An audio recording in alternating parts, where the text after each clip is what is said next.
Cristiano, let me start just by asking you, why are you doing this interview with me? Because I think it's the time to say something. And because I like you. As simple as that. Well, don't say that in public. Well, I like you too, and I appreciate it because I think that you've had to sustain a lot of criticism this year in particular, probably more than at any stage in your career. And I think it's time to set the record straight and to clear up a few things, not least, I suspect, for the fans of Manchester United. You must be wondering what the hell's been going on. Oh, as I say many times, the fans, I'm always gonna say good about them. They are the most important things in the football. You play for them. They're always in my side. I feel that every time when I walk in the streets, the fans coming to me and they appreciate what I do for football. And for me, it's the most important in football. The fans, for me, is everything. I want to take you back to last summer. You're at Juventus, and there's massive speculation about where you're going to go. And the big rumour is that you're going to go to Manchester City. So first of all, how close was that to happening? Well, honestly, it was close. It was close. It's something that they spoke a lot, and Guardiola say 2 weeks ago, I guess, that they try hard to have me.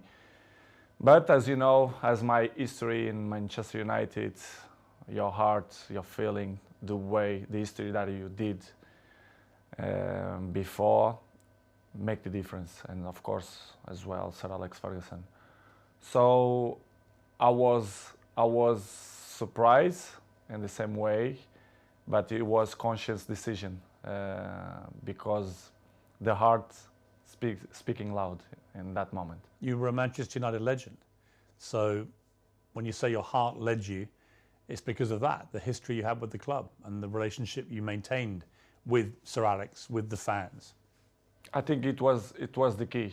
It was the difference in that moment. But I cannot be loyal if I will say that Manchester City wasn't close.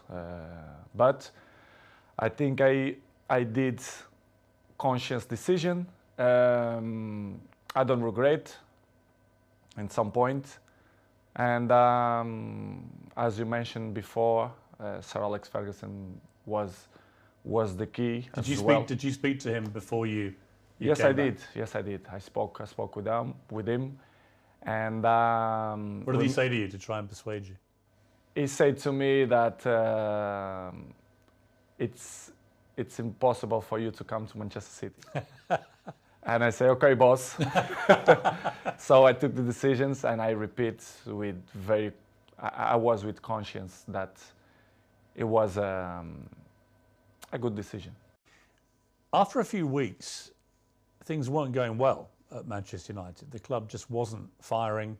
And in the end, Ole Gunnar Solskjaer, the manager, got sacked. And that's within like 2 months of you coming back. What were you feeling about what was going on at United? And what did you feel generally about the club itself and the state that the club was in compared to when you'd been there before? Piers, to be honest, when I signed for Manchester United, I thought everything was changed because it's 13 years that I changed. I was in Real Madrid 9 years and 3 in Juventus. And when I arrived, I thought everything will be different, you know, the technology, the infrastructures and everything. But I was surprised in a bad way, let's say in that way, because I saw everything was the same. And Manchester, it wasn't in that moment that, as you mentioned, that Ole was sacked. Michael Carrick, he assumed the job for two games, Villarreal and Chelsea away, and everything was so fast, but surprised me a lot. Instability in the club. Everything was kind of the same that I It hadn't moved on. No, they stopped on the clock, in my opinion, which is something that surprised me. I didn't expect, And slowly and slowly they start to change. Even the windows, the new players, and was tough. Was tough for me because I didn't expect that. And because when you were there before, if Manchester United wanted a player under Sir Alex Ferguson, they normally got their man.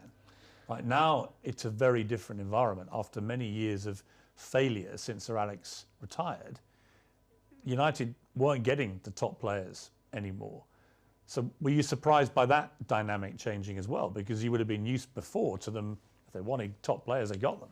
I was surprised. I thought when I signed, that they signed in that year Sancho and Varane plus me, that things will be in the way that Manchester should be. As you mentioned, well, Sir Alex Ferguson left a big gap in the club. Not only Sir Alex Ferguson, but one person that I thought make the difference, David Gill, the president, a very, very good man. And the structure around Sir Alex Ferguson was very important too. I knew that Manchester United wasn't the same, but I don't see that it was so big gap, so big things that go through by the last 10 years. And it was the thing that surprised me more, to be honest. It was little things like even the swimming pool that the players use, the saunas, all these facilities. Nothing had changed since you'd left in 2009. Nothing changed. Surprisingly, not only the pool, the jacuzzi, even the gym. Even some points, the technology, the kitchen, the chefs, which is I appreciate, lovely persons. They stop in a time which is it surprised me a lot. I thought I will see different things, different, as I mentioned before, technology, infrastructure. But unfortunately, we see many things that I'm used to see when I was 20, 21, 23. So surprised me a lot.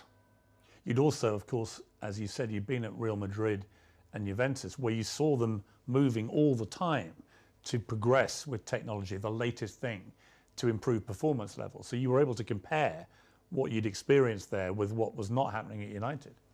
In United, the progress was zero, in my opinion. To compare with Real Madrid and even Juventus, that they follow the recent world. So the technology, especially the terms of training, nutrition, and conditions of eat properly and to recover better than before, surprised me. Manchester right now, to compare with that club, I think it's behind, in my opinion, which is